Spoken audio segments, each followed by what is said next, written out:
Hello everyone and welcome to our channel Nilesh education. देख आज sir जुक्त 3 नाम लेखा आवेदन। तो आज +3 नाम लेखा आवेदन ऑनलाइन अप्लाई शेष होेतु आज जून 1 तारिख। एवर्ष भी खाली पड़ो कि सीट कारण बहुत कम ही अप्लाई हो जानतु फास्ट सिलेक्शन लिस्ट केबे आसीबो, फास्ट सिलेक्शन मेरिट लिस्ट केबे आसीबो ता मध्ये मु ए वीडियो रे कहबी। देख देख रही अपडेट ओके आज खबर कागज रही जे ए वर्ष खाली पड़ो कि सीट कारण सीट पिला माने फुल होनी। ओके प्रति वर्ष कौन होची ना कि सीट बलकार होची।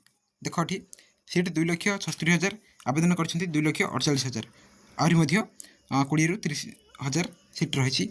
ए वर्ष जुक्त 2 3,20,000 उत्तीर्ण पाखापाखि 3,20,000 पिला उत्तीर्ण होती।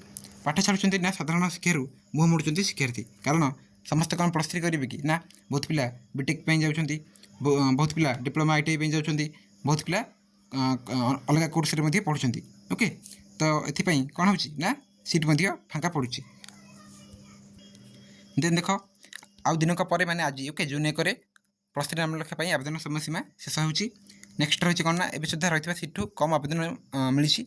राज्य में जुक्त 3 नाम लेखा 2,76,569 सीट रही है। आज जाए 2,46,800 आवेदन हो। चलित वर्ष उच्च माध्यमिक शिक्षा परिषद CHSE परिचालित जुक्त 3,20,000 से 62 जन पास कर। नुहे CBSE परिचालित द्वादश श्रेणी में 32,070 जन उत्तीर्ण होती।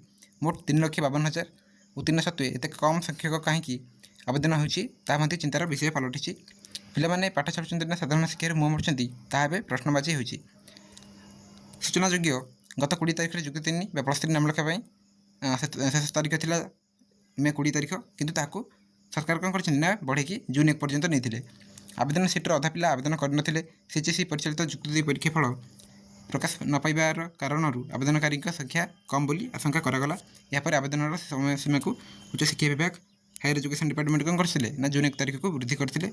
आज कौन हो आवेदन शेष तारीख आज राति 9:30 विषय मात्र 2,46,800 पिला आवेदन कर। 2,39,333 जन ऑनलाइन रे आवेदन फी दाखल कर। पाखापाखि 30,000 कम आवेदन हो। स्पष्ट जे गत वर्ष भाई वर्ष जुक्त 3 +3 सीट खाली पड़ो। तो ये आ गोटे कथा आज हूँ शेष तारीख जमीन भी अप्लाई करना कर आज। ओके आज जेहेतु लास्ट डेट जून 1 आउ सीट प्रति वर्ष खाली पड़े। ओके आ स्पॉट्रे नाम लेखा हुए जैसे भी चाहिए लास्ट को नाम लेखाई पार। एवं फास्ट सिलेक्शन मेरिट लिस्ट केबे आसीबो, फास्ट सिलेक्शन मेरिट लिस्ट केबे आसीबो जेहेतु जून 1 तारिख शेष हो तेणु जून 10 तारिख हो।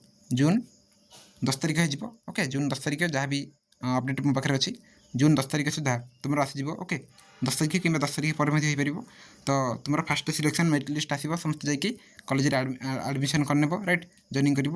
देन जो मनकर फास्ट सिलेक्शन ना आसो से पुणी सेकंड अपेक्षा कर राइट। सेकंड मध्य टिके लेट हे पुणी तुम जुलाई 15 आरंभ हो पाठ पढ़ा कॉलेज रे। ओके तो यार था आज अपडेट जहाँ भी आगे अपडेट गुड़िक आसो आम चैनल मुझे जनईदेवी।